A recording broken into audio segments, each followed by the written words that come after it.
ৰাতিহে বাঁহ কাটিলোঁ। নমস্কাৰ বন্ধুসকল, মানে কথাটো হৈছে যে আমাৰ গাঁৱত আমি ডেকাসকলে লগ লাগি বিহুখন পাতিছিলোঁ। সেয়ে আমাৰ ডেকাসকলে কাম কৰা জোৰ বেছি যে, সেইকাৰণে আমি ৰাতি বাঁহ কাটিবলৈ আহিব লগা হৈছে। এনেকৈ ৰাতি সকলোবোৰ ল'ৰা ওলাই পেলাই বাঁহ কাটিব আহিলোঁ আমাৰ নদী পাৰত থকা বাঁহ নিবলৈ।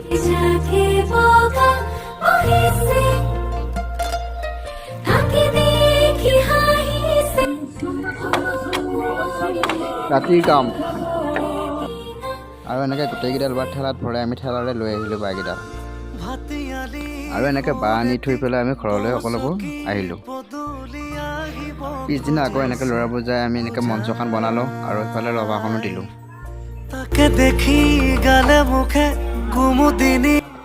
আৰু শেষত আমি এনেকৈ দাদা বাইদেউহঁতৰ গানৰ পৰিৱেশন চাই সামৰণি মাৰিলোঁ।